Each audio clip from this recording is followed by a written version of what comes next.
It's a horrible situation, and it's a very frustrating one because there are no easy answers. The Corps of Engineers says they are responding to our dilemma, and yet we watch the lake continue to go up. I mean, there is no great faucet in the sky that the governor or the president can control that's going to change this materially. You keep blaming people, but that doesn't remedy our problem. It's a serious problem. This is a story about too much water and too many questions on how to deal with it. These are the rising tides of frustration. The subject of high lake water levels suffers from a perception problem.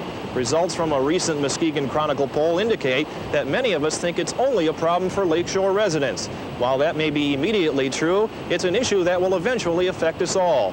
Those who navigate these waters, bathe on these beaches in the summer, and who drink from its waters. We begin with the natural factors affecting the Great Lakes levels. Factor 1, groundwater.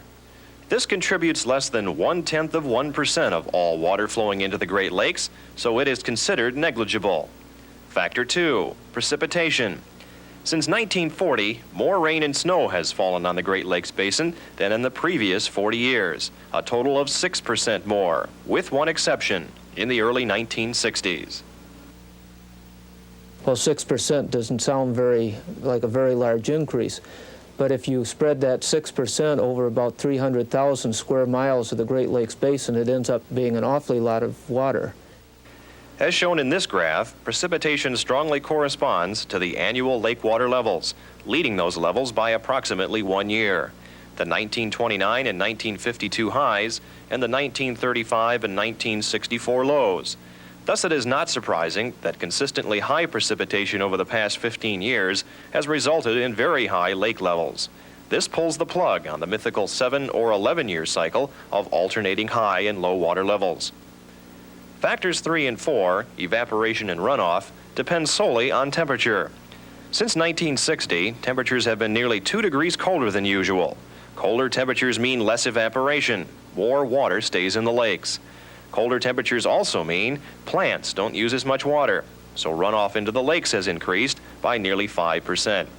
Other factors which cause lake levels to change on a short-term basis include intense rainstorms and ice jams. While all these elements have pumped up the lakes to record levels, geological and archaeological evidence suggests that future lake levels could go through a considerably larger range.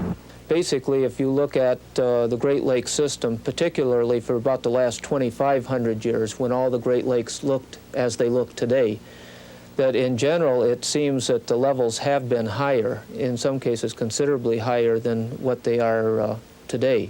In fact, as this graph indicates, as much as 5 to 6 feet higher. It is apparent that nothing can be done to control the natural conditions affecting the lakes. In our next report, we'll take a look at the artificial factors and how man-made intervention has made even bigger waves with lakeshore residents than the waves themselves. I'm George Lessens, TV 13 Eyewitness News.